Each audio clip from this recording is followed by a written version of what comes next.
Assalamu alaikum wa rahmatullahi wa barakatuh to all of my lovely people. I hope you are all doing great and keeping safe. Welcome to IWHAT. Before I move to today's topic, I want to kindly ask you to please watch this video from beginning to the end without skipping any parts. This will help me to build my channel.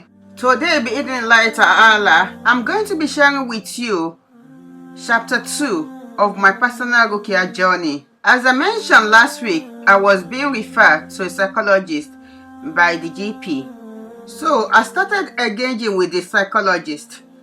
But sadly, every time I attend a section, I will come back home with a ripped cloth.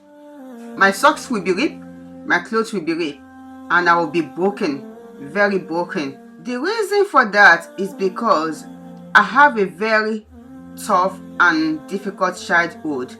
So anytime I go for the psychologist, we always talk about those painful experiences. So I can't take it, I can't tolerate it. So what I will normally do is that I will rip my clothes. For me, growing up was very tough. I was brought up in an environment in which every form of abuse is classed as normal.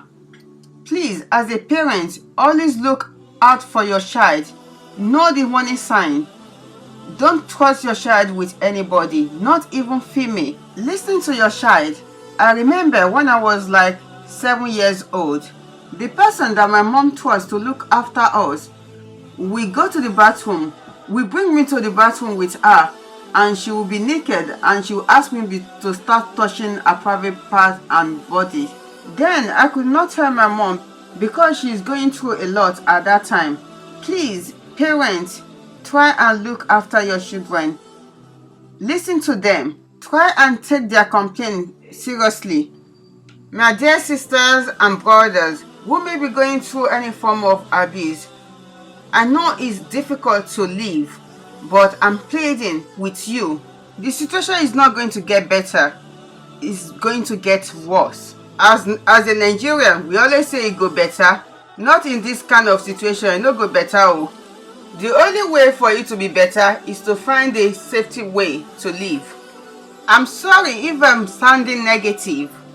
I'm talking from experience. I'm going to be 40 soon, and I can remember how my father would beat my mom to the point of her losing consciousness, having miscarriages. The damages are a lot that I can't even bring myself to talk about it. These are the kind of memories that I have to live with from the age of 6. Subhanallah. I'm not surprised that I have mental illness. The remaining story about my childhood will be left for another day. Before I move on, I want to make some point clear. I'm not doing this video because I want to expose my parents or I want my father to feel bad, or I'm making it so that I can heal. I want to heal. I want to be okay again. And to create awareness for parents who may be going through one form of abuse, to know that staying in that kind of relationship is not good for them and their children. I have forgiven my father, and I just hope that he realizes his mistake and he stopped abusing my mom, because he hasn't stopped. And I pray to Allaah Suhannahu Wata Ala to give my mom that strength to be able to stand up for herself, to know that Allah can give her something better, something greater than my father. To love is not to be hurt. Islam stated that you should not oppress others and don't allow others to oppress you. I know it is very difficult to live because statistics stated that on an average it will take about 15 years for someone who has been abused to leave the relationship, because the abuser will always find a way to keep you in that relationship by threatening you, saying things like, if you leave, I'm going to kill you and kill myself, or I will kill you and kill your children. I will not say this is an empty threat, because a lot of people have died, have lost their life in this kind of situation. So I will say, take the threat seriously and see it as a reason why you have to leave. as a driving force for you to live. Also, try your very best to not let this threat be the reason why you are still in the relationship, because staying causes more damages than good. Imagine your child have to watch you day in day out being abused. What do you think is going to happen to their self-esteem, self-worth, and confidence? So, I'm begging you in the name of Allah, you just have to leave. You seek for Allah's help and the strength, and with determination, you can actually stand for yourself.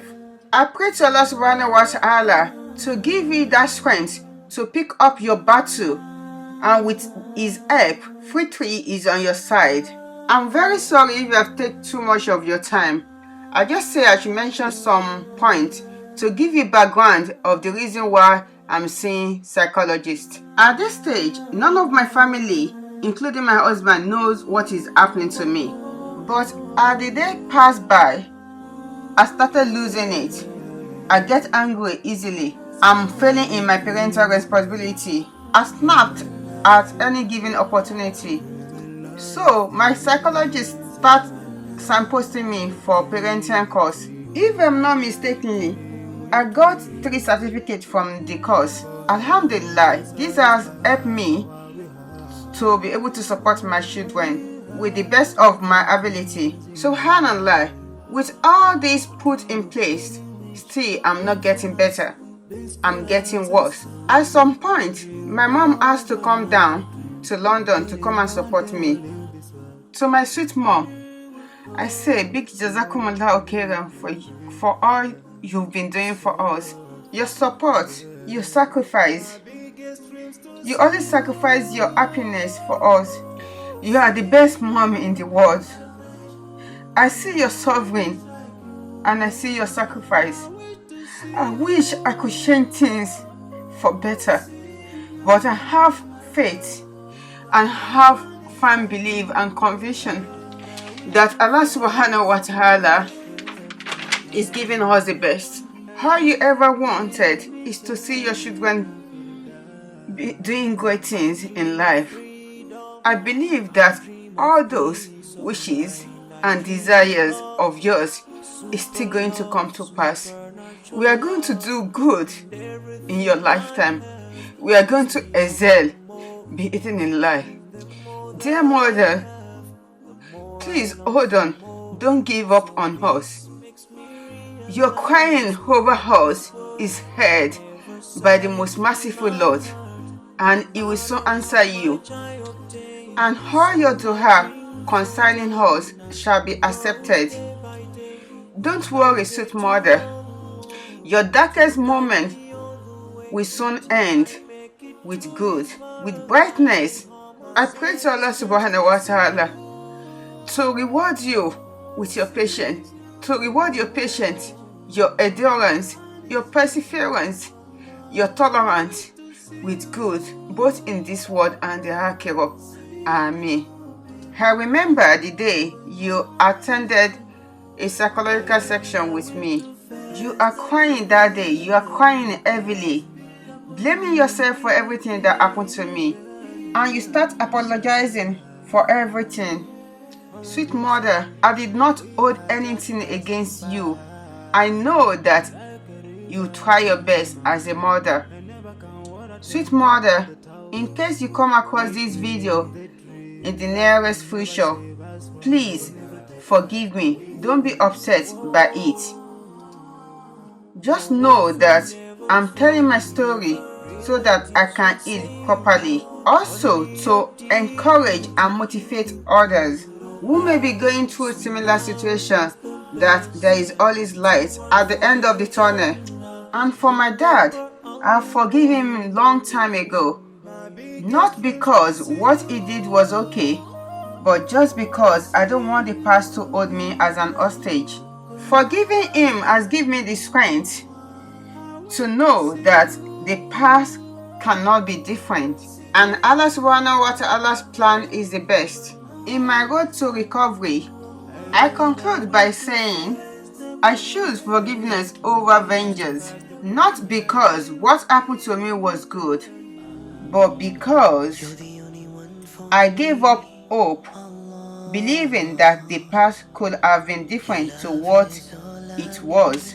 I also choose tolerance over anger because anger zaps my energy, while tolerance make me calm, at peace, and also increase me in resilience. I also want to use this opportunity to say, please forgive me for not fulfilling my promise that I'm going to share a story on my first Ruqyah section. I just say I should mention one or two stories before that time. I hope you are not getting bored with my stories.